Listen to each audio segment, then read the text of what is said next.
Imagine waking up one morning and discovering that your entire retirement fund, every dollar you worked decades to save, has vanished.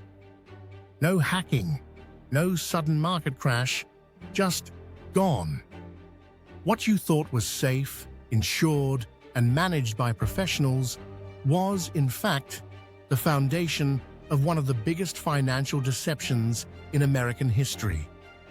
Our team spent months tracing the flow of money, uncovering the lies, and exposing the system that allowed insiders to rob millions of hardworking people in plain sight.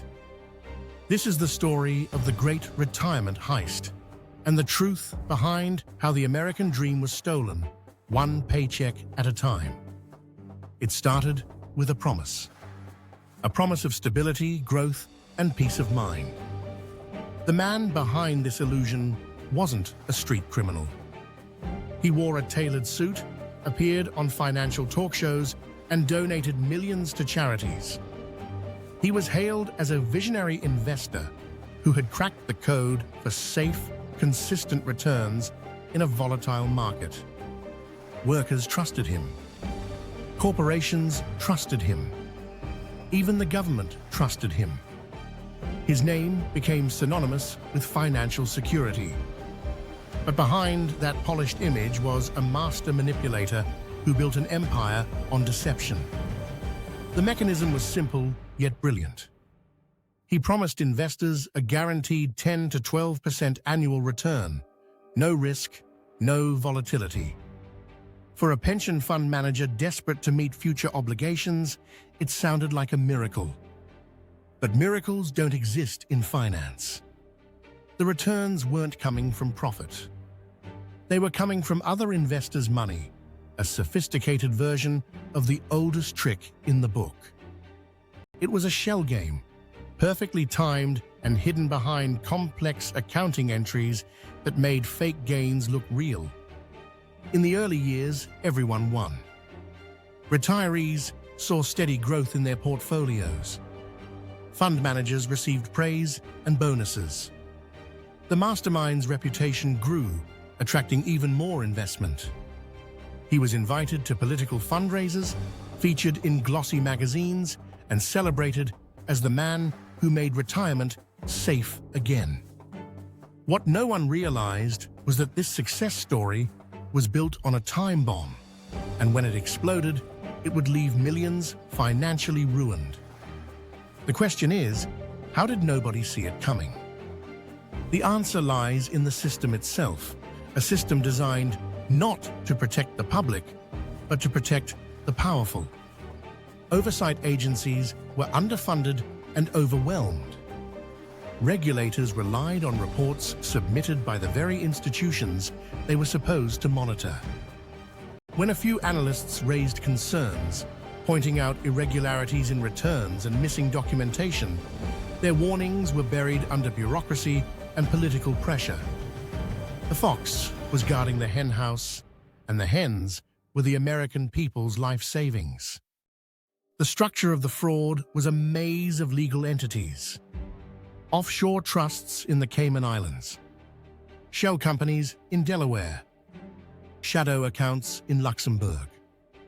Each piece was perfectly legal on paper, but together they formed an invisible wall that kept regulators and auditors guessing. At one point, the investigation traced over 600 separate accounts across 12 jurisdictions, all tied to the same network. The deeper we looked, the clearer it became. This wasn't incompetence. It was design. The complexity was intentional, a camouflage of legality built to delay exposure for as long as possible. Inside the firm, the culture was equally toxic. Compliance officers were pressured to approve questionable deals. Auditors were instructed to round up figures to meet return expectations. Employees who questioned the numbers were either silenced or quietly transferred. The company's internal motto was stability through confidence.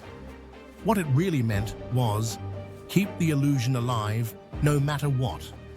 By the time the fraud reached its peak, over 2 million pensioners were indirectly invested through state and corporate retirement funds. These were teachers, factory workers, nurses, ordinary people who believed their future was secure. When the truth finally broke, the impact was catastrophic. Families lost their homes. Elderly couples returned to the workforce. Some retirees even took their own lives, unable to face the loss of everything they had planned for. The damage wasn't just financial, it was deeply psychological. How did the heist finally unravel?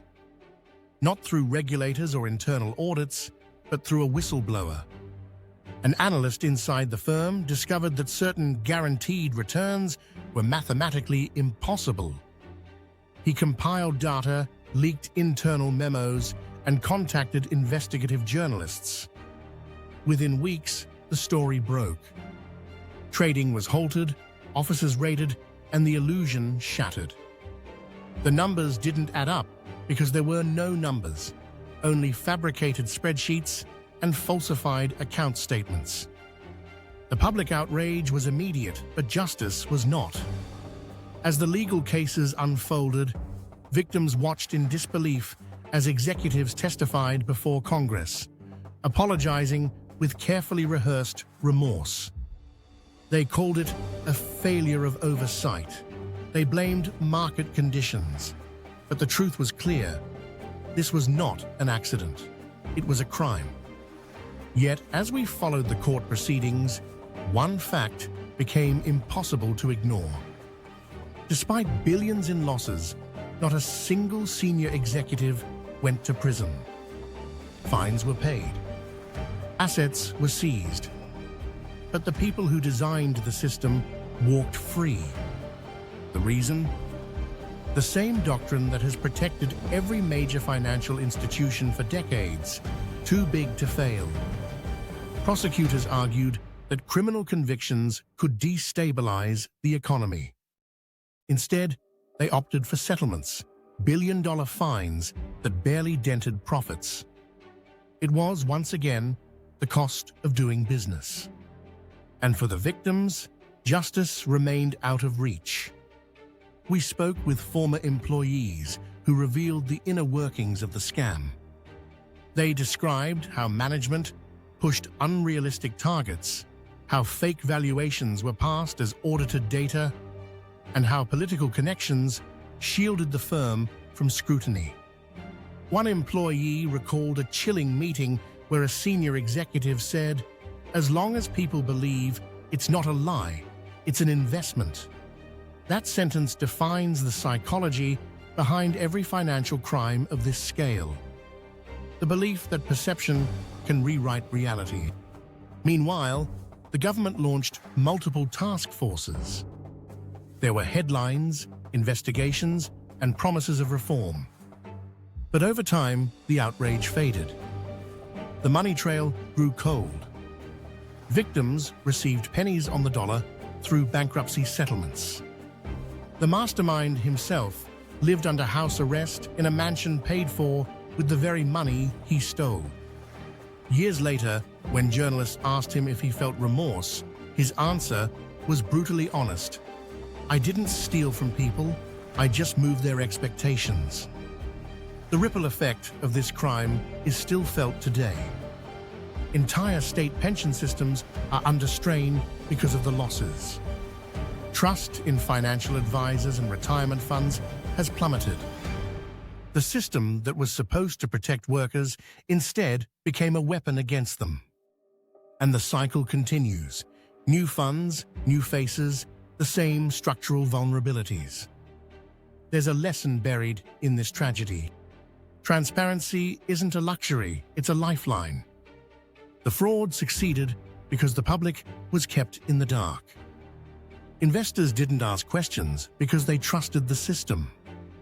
Regulators didn't act because they feared political backlash. And the executives, they thrived on that silence. The only way to prevent the next heist is to break that silence by demanding independent audits, refusing to trust guaranteed returns, and holding both corporations and governments accountable. The Great Retirement Heist is not just a story of one crime.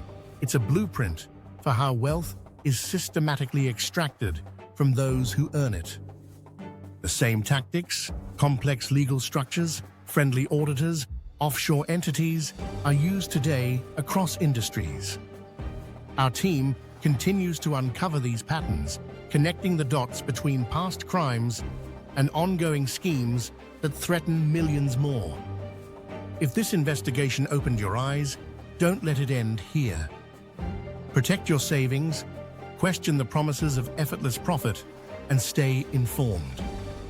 Subscribe to our channel to follow every investigation into the shadow economy shaping your financial future. And if you want practical tools to safeguard your assets, check the links below for resources and independent financial monitoring services. The next time someone promises you financial security, remember this story. The greatest thefts in history didn't happen at gunpoint. They happened in boardrooms, signed, sealed, and audited into legitimacy. We are the Hidden Wealth File, and our mission is simple: exposing how power hides money and how you can fight back.